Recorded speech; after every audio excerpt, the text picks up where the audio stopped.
New audiobooks every week. On the Books Aloud channel, you'll find the best works of classic and contemporary literature, absolutely free. Subscribe so you don't miss any new releases, and be sure to click the bell icon to get notifications as soon as new audiobooks are published. Disowned by Victor Endersby. The sky sagged downward, bellying blackly with a sudden summer rain, giving me a vision of catching my train in sodden clothing after the short cut across the fields, which I was taking in company with my brother Tristan and his fiancée. The sullen atmosphere ripped apart with an electric glare. Our ears quivered to the throbbing sky, while huge drops, jarred loose from the air by the thunder impact, splattered sluggishly, heavily about us. Little breezes swept out from the storm center, lifting the undersides of the long grass leaves to view in waves of lighter green. I complained peevishly. "Ah, mop up," said Tristan. "You've plenty of time, and there's a big oak. It's as dry under there as a cave." "I think that'll be fun," twittered Alice, "to wait out a thunderstorm under a tree." "Under a tree?" I said. "Hardly. I'm not hankering to furnish myself as an exhibit on the physiological effects of a lightning stroke. No, sir." "Rats," said Tristan. "All that's a fairy tale. Trees being dangerous in a thunderstorm." The rain now beat through our thin summer clothing, as Tristan seized Alice's hand and towed her toward the spreading shelter. I followed them at first, then began to lag with an odd unwillingness. I had been only half serious in my objection, but all at once that tree exercised an odd repulsion on me. An imaginary picture of the electric fluid coursing through my shriveling nerve channels grew unpleasantly vivid. Suddenly I knew I was not going under the tree. I stopped dead, pulling my hat brim down behind to divert the rivulet coursing down the back of my neck, calling to the others in a voice rather cracked from embarrassment. They looked at me curiously, and Alice began to twit me, standing in the rain, while Tristan desired to know whether we thought we were a pair of goldfish. In his estimation, we might belong to the pristine tribe all right, but not to that decorative branch thereof. To be frank, he used the term suckers.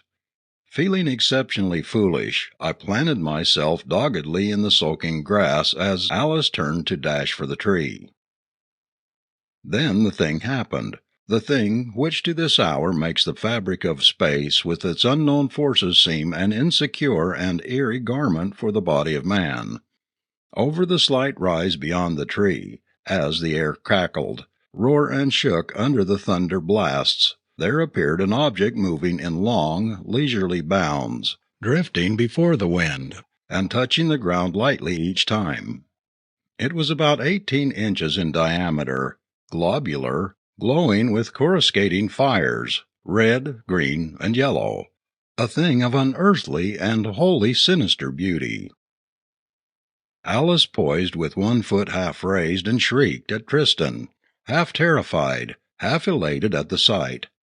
He wheeled quickly there under the tree, and slowly backed away as the thing drifted in to keep him company in his shelter. We could not see his face, but there was a stiffness to his figure indicating something like fear. Suddenly things I had read rose into my memory.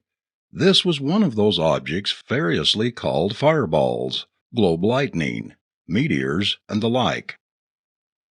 I also recalled the deadly explosive potencies said to be sometimes possessed by such entities, and called out frantically, "Tristan, don't touch it! Get away quickly, but don't disturb the air." He heard me, and as the object wavered about in the comparative calm under the tree, drifting closer to him, started to obey. But it suddenly approached his face, and seized with a reckless terror, he snatched off his hat and batted at it as one would at a pestilent bee. Instantly there was a blinding glare, a stunning detonation, and a violent air wave which threw me clear off my feet and on to the ground. I sat up blindly with my vision full of opalescent lights and my ears ringing, unable to hear, see, or think. Slowly my senses came back. I saw Alice struggling upright in the grass before me. She cast a quick glance toward the tree, then, still on her knees, covered her face and shuddered. For a long time, it seemed, I gazed toward the tree without sight conveying any mental effect whatever. Quite aside from my dazed state, the thing was too bizarre. It gave no foothold to experience for the erection of understanding.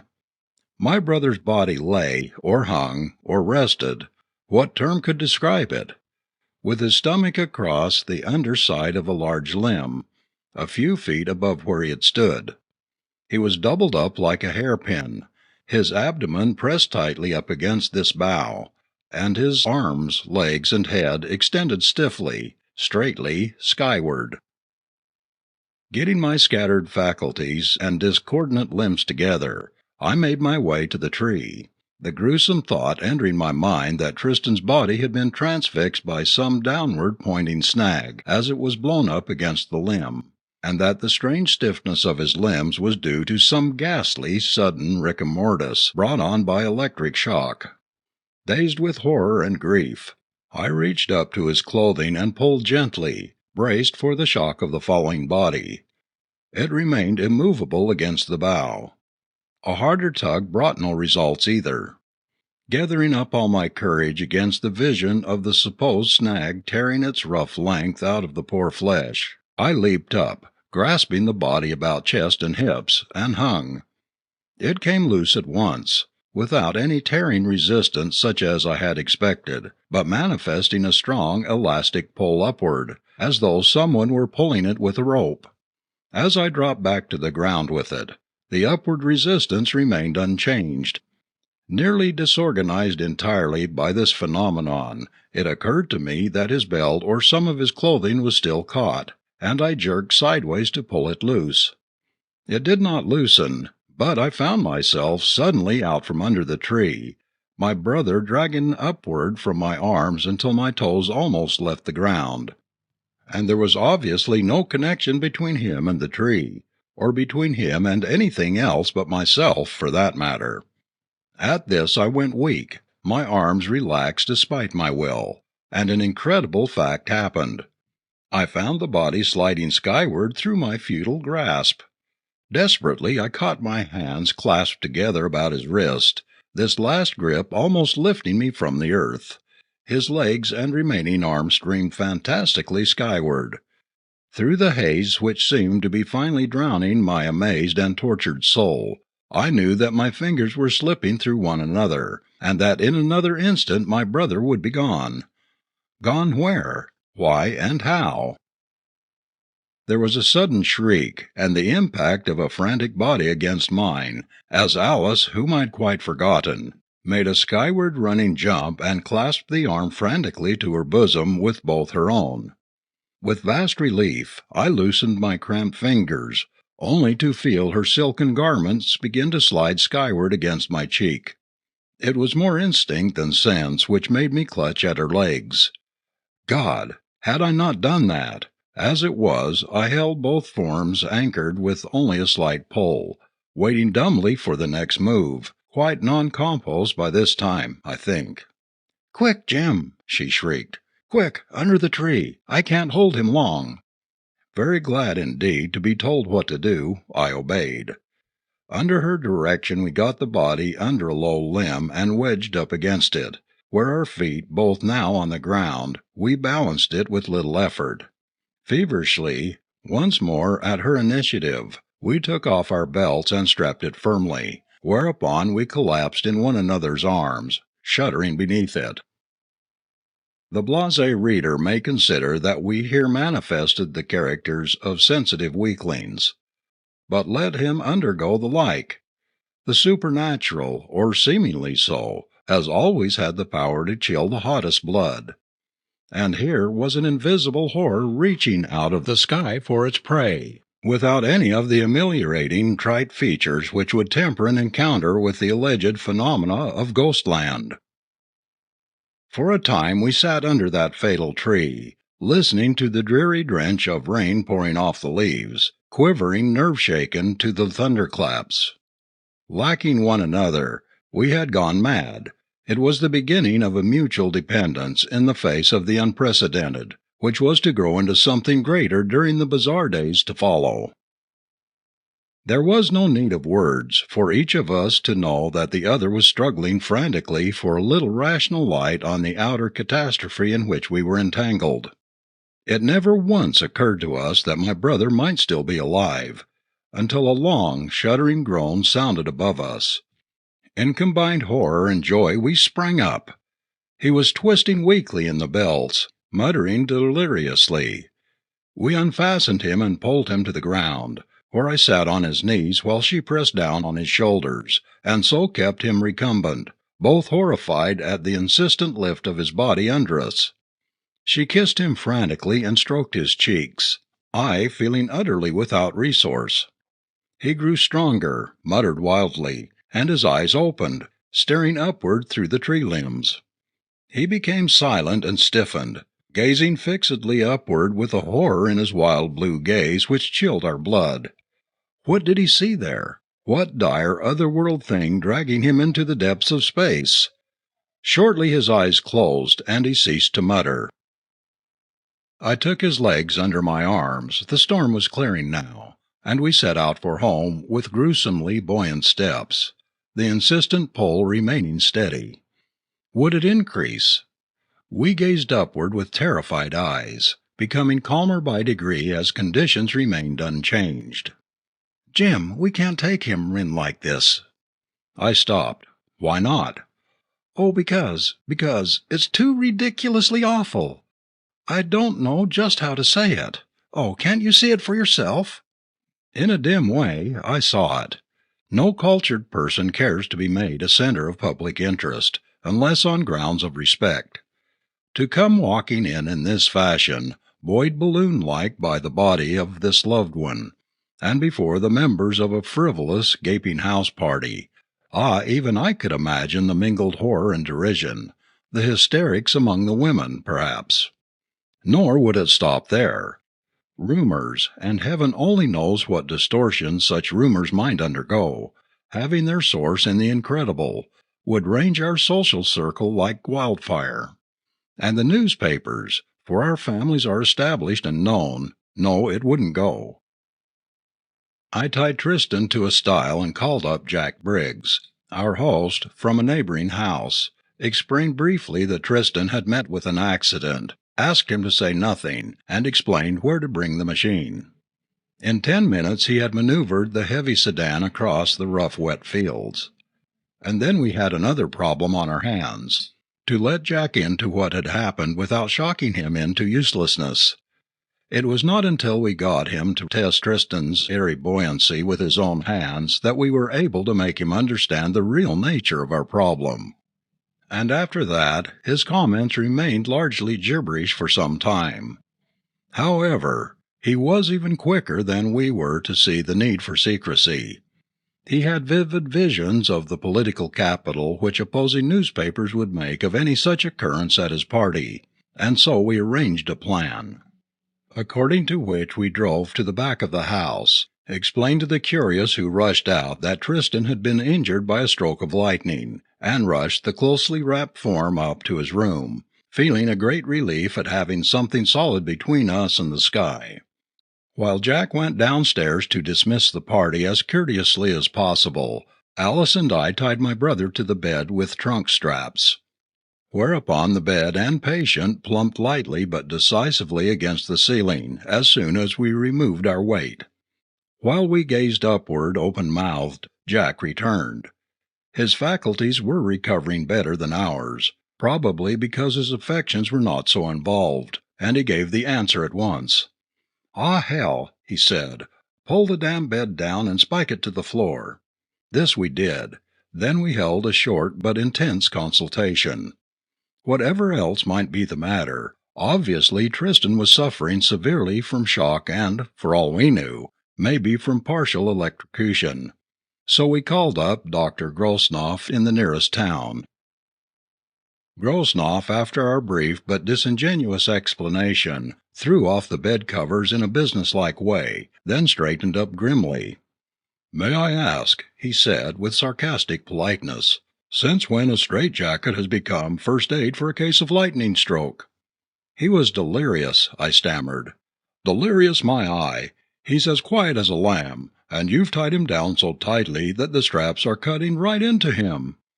Of all the—" He stopped, evidently feeling words futile, and before we could make an effective attempt to stop him, whipped out a knife and cut the straps.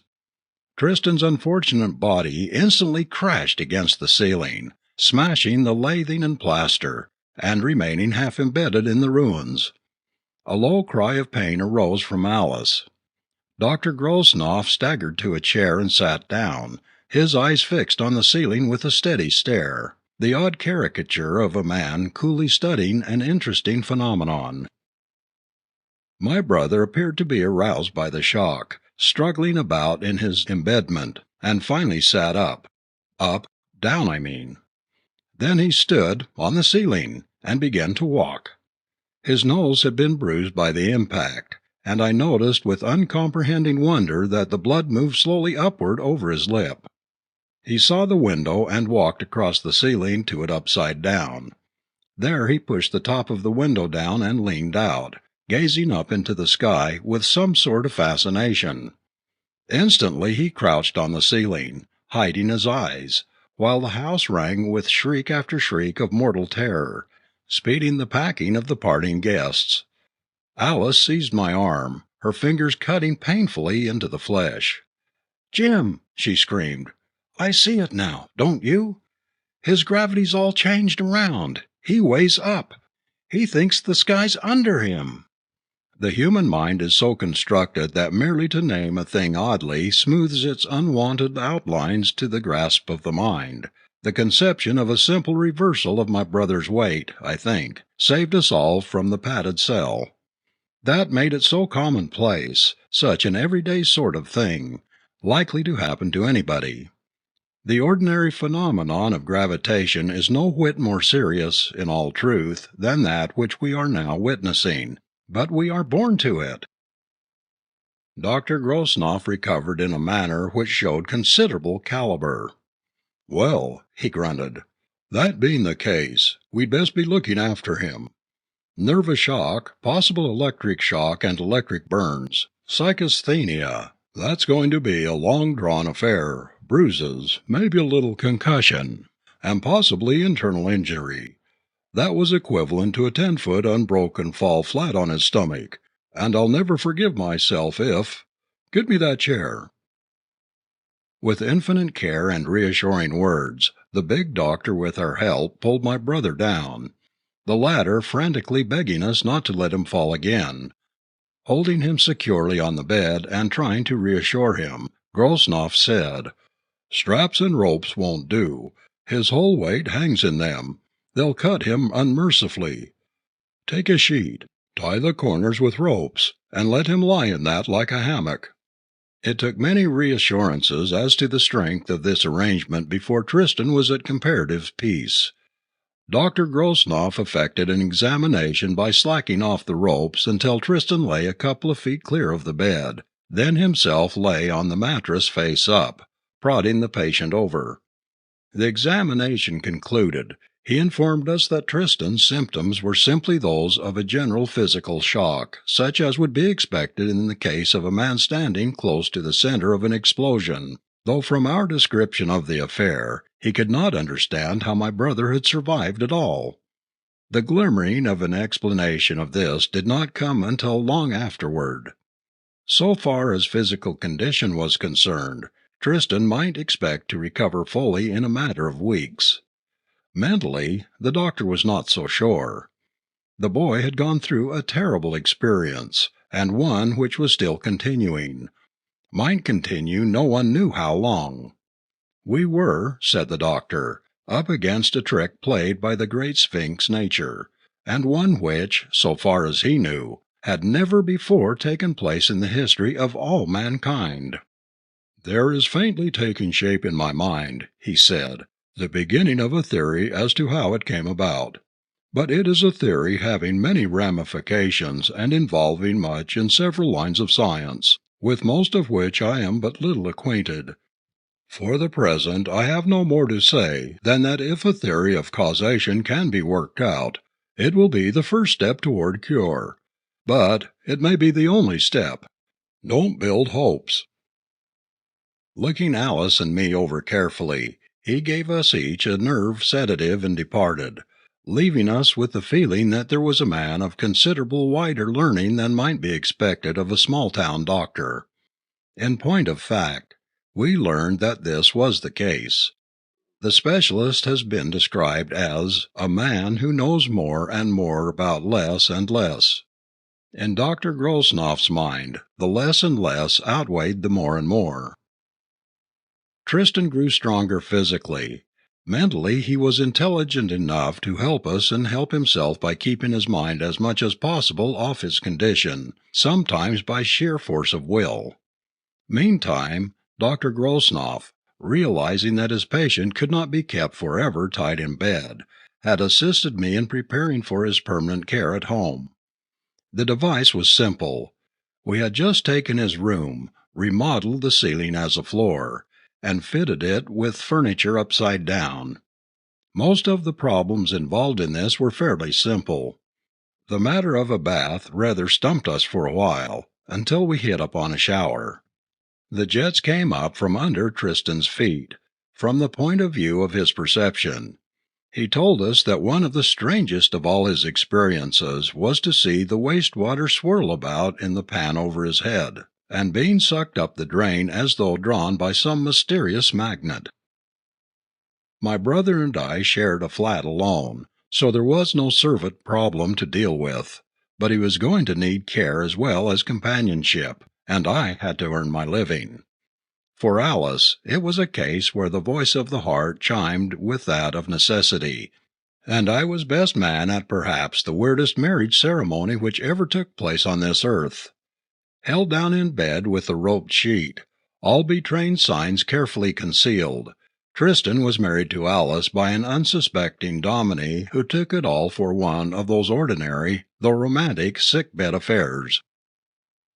From the first, Tristan felt better and more secure in his special quarters, and was now able to move about quite freely within his limits, though such were his mental reactions that for his comfort we had to refinish the floor to look like plaster ceiling, to eliminate as far as possible the upside-down suggestions left in the room, and to keep the windows closely shaded. I soon found that the sight of me, or anyone else, walking upside down to him, was very painful. Only in the case of Alice did other considerations remove the unpleasantness. Little by little the accumulation of experience brought to my mind the full and vivid horror of what the poor lad had suffered and was suffering. Why, when he had looked out of that window into the sky, he was looking down into a bottomless abyss, from which he was sustained only by the frail plaster and planking under his feet. The whole earth, with its trees and buildings, was suspended over his head, seemingly about to fall at any moment with him into the depths. The sun at noon glared upward from the depths of an inferno, lighting from below the sombre earth suspended overhead.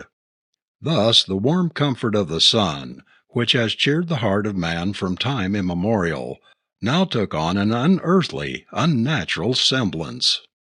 I learned that he could never quite shake off the feeling that the houses were anchored into the earth, suspended only by the embedment of their foundations in the soil, that trees were suspended from their roots, which groaned with a strain, that soil was held to the bedrock only by its cohesion.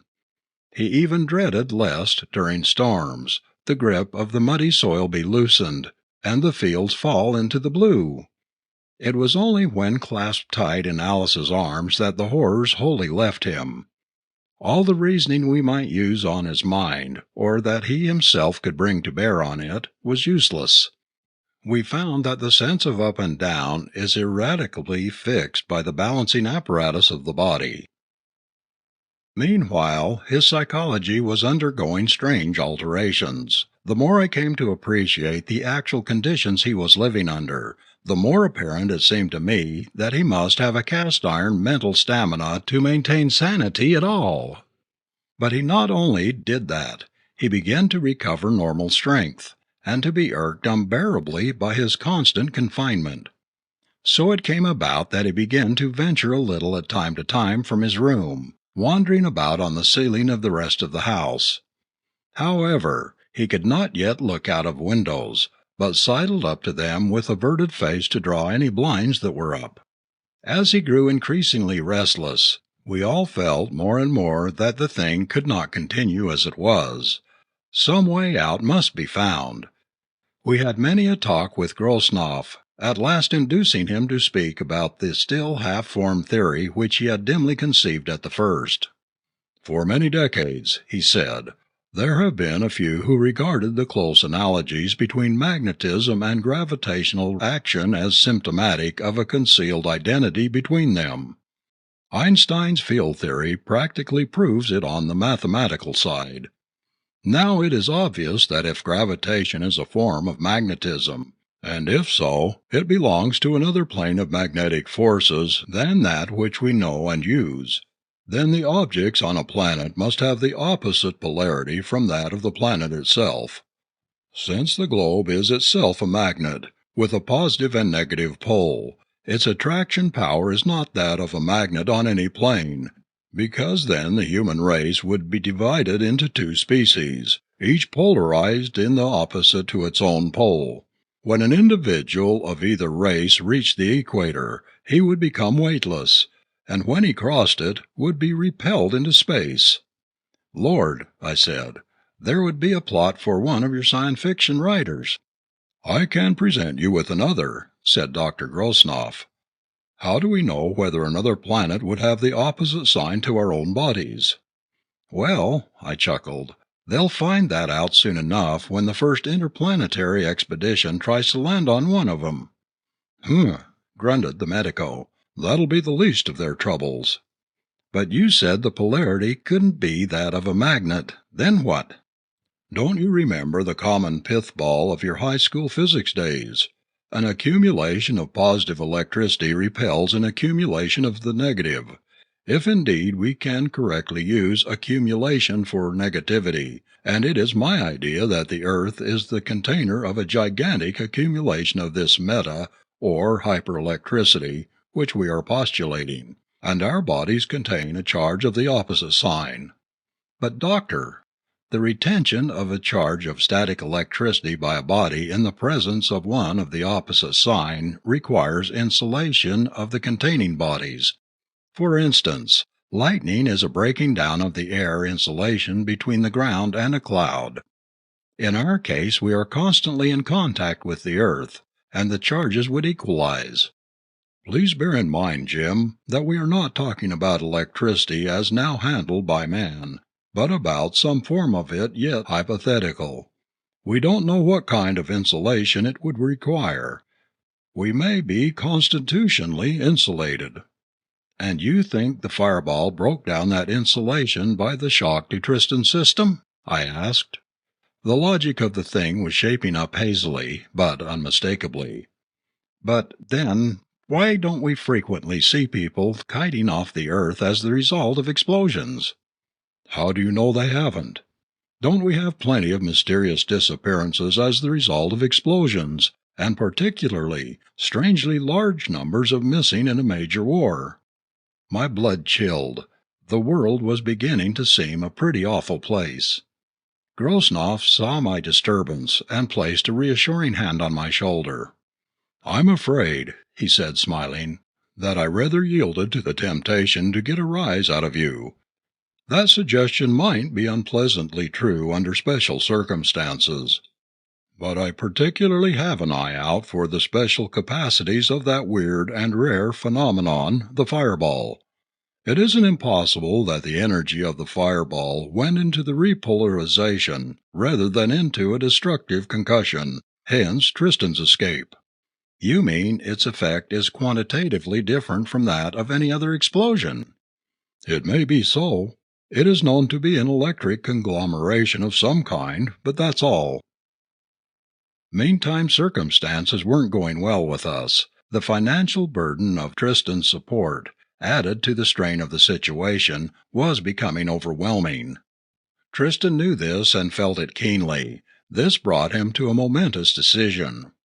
He looked down at us from the ceiling one day with an expression of unusual tenseness, and announced that he was going out permanently and to take part in the world again. "I've gotten now so I can bear to look out the windows quite well. It's only a matter of time and practice until I can stand in the open. After all, it isn't any worse than being a steel worker or a steeplejack. Even if the worst came to the worst, I'd rather be burst open by the frozen vacuum of interstellar space than to splash upon a sidewalk before an admiring populace. And people do that every day." Dr. Grosnoff, who was present, expressed great delight. His patient was coming along well mentally at least. Alice sat down trembling. "But good Lord, Tristan," I said, "what possible occupation could you follow?" "Oh, I've brooded over that for weeks, and I've come across the Rubicon. I think we're a long way past such petty things as personal pride. Did it ever occur to you that what from one point of view is a monstrous catastrophe, from another is an asset?" "What in the dickens are you talking about?" I asked. "I'm talking about the," he gulped painfully, "the stage." Alice wrung her hands, crying bitterly. "Wonderful! Splendid! Tristan L'Uber, the world's unparalleled upside-down man. He doesn't know whether he's on his head or his heels. He's always up in the air about something. But you can't upset him. Vaudeville tonight. The Bodongo Brothers, brilliant Bernese Balancers. Arctic Annie, the prima donna of sealdom. And Tristan L'Uber, the balloon man. He uses an anchor for a parachute. And last, indeed, the L'Uber family will have arrived sensationally in the public eye.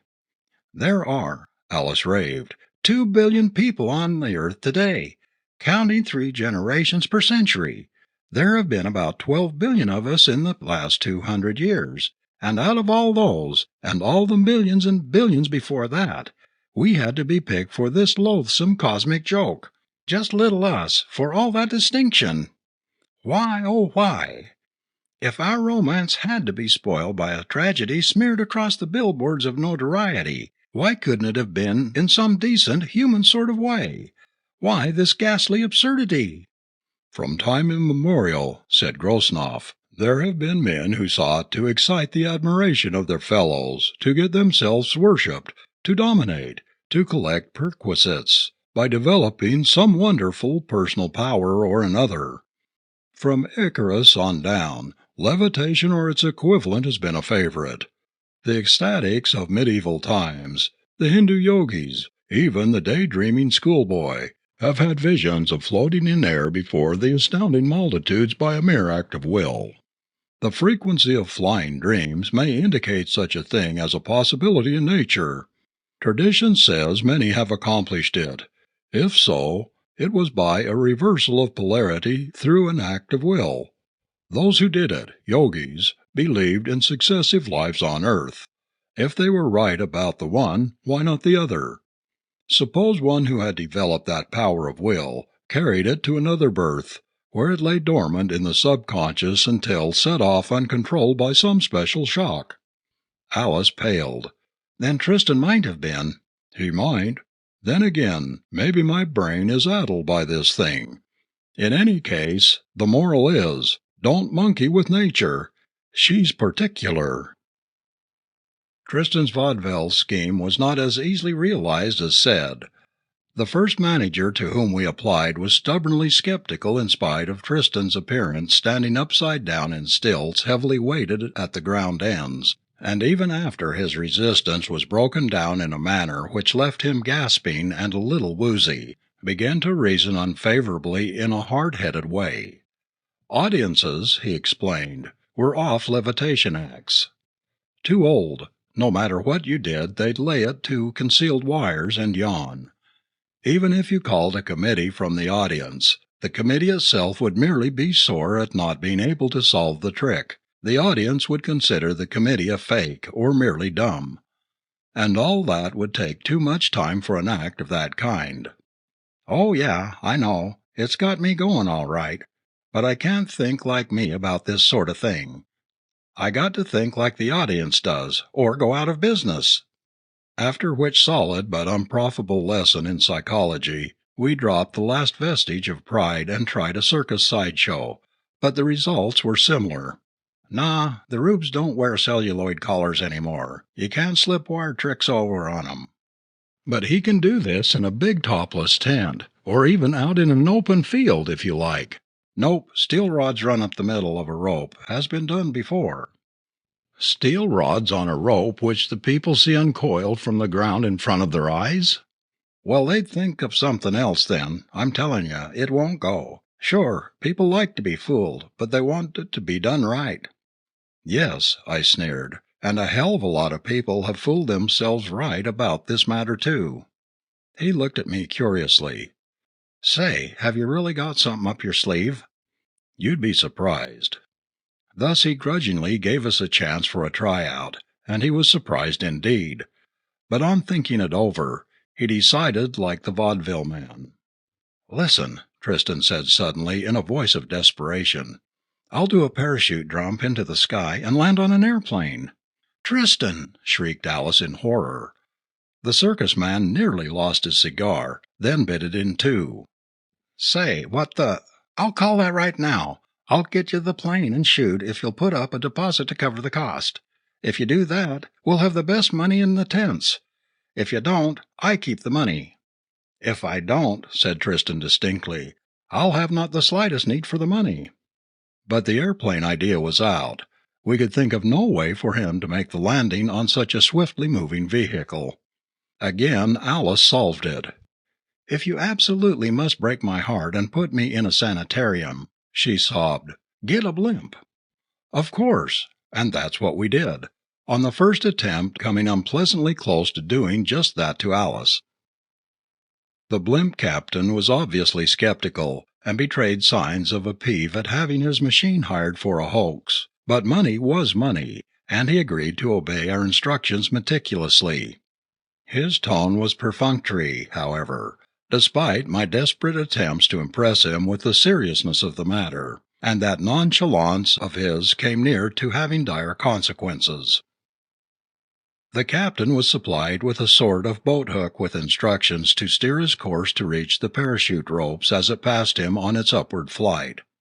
And he was seriously warned of the fact that, after the chute reached 2,000 or 3,000 feet, its speed would increase because of the rarefaction of the air, and in case of a miss, it would become constantly harder to overtake.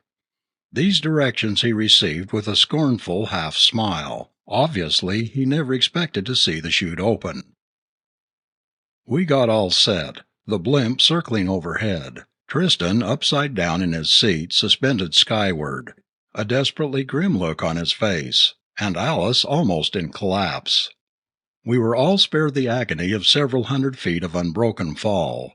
The chute was open on the ground, and rose at a leisurely speed, but too fast at that for the comfort of any of us. I don't think the wondering crowd and the dumbfounded circus people ever saw a stranger sight than that chute drifting upward into the blue. We heard nothing of hidden wires, then or ever after. The white circle grew pitifully small and forlorn against the fathomless azure, and suddenly we noticed that the blimp seemed to be merely drifting with the wind, making no attempt to get under or over Tristan. Our hearts labored painfully. Had the engines broken down? Alice buried her face against my sleeve with a moan. "I can't look. Tell me." I tried to, in a voice which I vainly tried to make steady. All at once the blimp went into frenzied activity. We learned afterwards that its crew of 3, the captain included, had been so completely paralyzed by the reality of the event that they had forgotten what they were there for until almost too late. Now we heard the high note of its overdriven engines as it rolled and rocked toward the rising chute. For a moment the white spot showed against its side, then tossed and pitched wildly in the wake of the propellers as driven too hastily and frenziedly, the ship overshot its mark and the captain missed his grab. I could only squeeze Alice tightly and choke as the aerial objects parted company and the blue gap between them widened. Instantly, avid to retrieve his mistake, the captain swung his craft in a wild careen around and a spiral upward. But he tried to do too many things at a time, make too much altitude and headway both at once. The blimp pitched steeply upward to a standstill, barely moving toward the parachute. Quickly it sloped downward again and gathered speed, nearing the chute, and then making a desperate zoom upward on its momentum. Mistake number 3. He had waited too long before using his elevator, and the chute fled hopelessly away just ahead of the up-tilted nose of the blimp. I could only moan, and Alice made no sound or movement. Next we saw the blimp's water ballast streaming earthward in the sun, and it was put into a long, steady spiral in pursuit of the parachute, whose speed, or so it seemed to my agonized gaze, was now noticeably on the increase. The altitude seemed appallingly great. The blimp's ceiling, I knew, was only about 20,000, and my brother, even if not frozen to death by that time, would be traveling far faster then than any climbing speed the blimp could make. As his fall increased in speed, the climb of the bag decreased. At last, with a quiver of renewed hope, I saw the blimp narrowing down its spirals. It was overtaking. Smaller and smaller grew both objects, but so did the gap between them. At last they merged, the tiny white dot and the little gray minnow. In one long agony I waited to see whether the gap would open out again. Lord of hosts, the blimp was slanting steeply downward. The parachute had vanished. Then at last I paid some attention to the totally limp form in my arms, and a few minutes later, amid an insane crowd, a pitiful, embarrassed, and nerve-shaking dirigible navigator was helping me lift my heavily wrapped, shivering brother from the gondola, while the mechanics turned their attention to the overdriven engines and wrecked framing. Did I say, helping me lift? Such is the force of habit, but verily, a new nomenclature would have to come into being to deal adequately with such a life as my poor brother's. Tristan seized my hand. "Jim," he said through chattering teeth, "I'm cured, and of the awful fear. That second time he missed, I just gave up entirely. I didn't care any longer. And then somehow I felt such a sense of peace and freedom. There weren't any upside-down things around to torture me, no sense of insecurity. I just was, in a great blue quiet. It wasn't like falling at all. No awful shock to meet, no sickness or pain, just quietly floating along from here to there, with no particular dividing line between anywhere. The cold hurt, of course, but somehow it didn't seem to matter, and was getting better when they caught me. But now I can do things you never even imagined." Thus began my brother's real public career. He had arrived. After that he was able to name his own compensation, and shortly during his tours began to sport a private dirigible of his own, which he often used for jumps between stands. He told me jokingly that it was very fitting transportation for him, as his 160-pound lift saved quite a bit of expense for helium. He developed an astonishing set of tricks. After the jump, he would arrive on the field suspended above the dirigible, doing trapeze tricks. After that, in the show tent, he would go through some more of them, with a few hair-raisers of his own invention, one of which consisted of apparently letting go the rope by accident and shooting skyward with a wild shriek, only to be caught at the end of a fine, especially woven piano wire attached to a spring safety belt, the cable being in turn fastened to the end of the rope. Needless to say, Alice was unable to wax enthusiastic about any of these feats, though she loyally accompanied him in his travels. She would sit in the tent gazing at him with horrible fascination, and month by month grew thinner and more strained. Tristan felt her stress deeply, but was making money so fast that we all felt that in a short time, if not able to finance the recovery of a cure, at least he could retire and live a safer life. And he found his ideal haven of rest in a Pennsylvania coal mine. Thus, the project grew in his mind, of buying an abandoned mine and fitting it with comfortable and spacious inverted quarters, environed with fungus gardens, air ferns, and the like, plants which could be trained to grow upside down, he emerging only for necessary sun baths. As time went on, I really grew accustomed to the situation, though seeing less and less of Tristan and Alice. During summers they were on tour, and in winter were quartered in Tristan's coal mine, which had become a reality. One summer day when the circus stopped at a small town where I was taking vacation, I was overjoyed at the opportunity to see them. I timed myself to get there as the afternoon performance was over, but arrived a little early, and went on into the untopped tent. Tristan waved an inverted greeting at me from his poise on his trapeze, and I watched for a few minutes. There was an odd mood about the crowd that day, largely due to a group of loud-mouthed hillbillies from the back country, the sort of which is so ignorant as to live in perpetual fear of getting something slipped over, and so believes everything it is told, looking for something ulterior behind every exterior. Having duly exposed to their own satisfaction the strong man's wooden dumbbells, the snake charmer's rubber serpents, the fat woman's pillows, and the bearded lady's false whiskers, I don't know what they did about the living skeleton. These fellows were now gaping before Tristan's platform, and growing hostile as their rather inadequate brains failed to cook up any damaging explanation. "Yeah," yelled a long-necked, flap-eared youth suddenly. "He's got an iron bar in that rope." They had come too late to see the parachute drop. Tristan grinned and pulled himself down the rope, which of course fell limp behind him. At this the crowd jeered and booed to the hasty youth, who became so resentfully abusive of Tristan that one of the attendants pushed him out of the tent. As he passed me, I caught fragments of wrathy words. "Wished I'd had a. Show 'em whether it's a fake." Tristan closed his act by dropping full length to the end of his invisible wire, then pulled himself down, got into his stilts, and was unfastening the belt when the manager rushed in with a request that he repeat, for the benefit of a special party just arrived on a delayed train.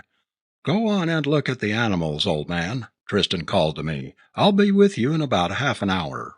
I strolled out idly, meeting on the way the flap-eared youth, who seemed bent on making his way back into the tent, wearing a mingled air of furtiveness, of triumph, and anticipation. Wondering casually just what kind of fool the lad was planning to make of himself next, I wandered on toward the main entrance, only to be stopped by an appalling uproar behind me. There was a raucous, gurgling shriek of mortal terror, the loud composite "ooh" of a shocked or astonished crowd, a set of fervent curses directed at someone, loud confused babbling, and then a woman's voice raised in a seemingly endless succession of hysterical shrieks. Thinking that an animal had gotten loose, or something of that kind, I wheeled. Unmistakably the racket came from Tristan's own tent. Cold dread clutching at my heart, and with lead on my boot soles, I rushed frantically back. At the entrance I was held by a mad onrush of humanity for some moments. When I reached the platform, Tristan was not in sight. Then I noticed the long-necked boy sitting on the platform with his face in his hands, shrieking. "I didn't mean to do it. I didn't mean to. Damn it, don't touch me. I thought sure it was fake."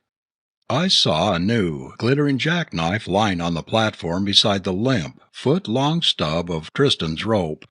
Slowly, frozenly, I raised my eyes. The blue abyss was traceless of any object.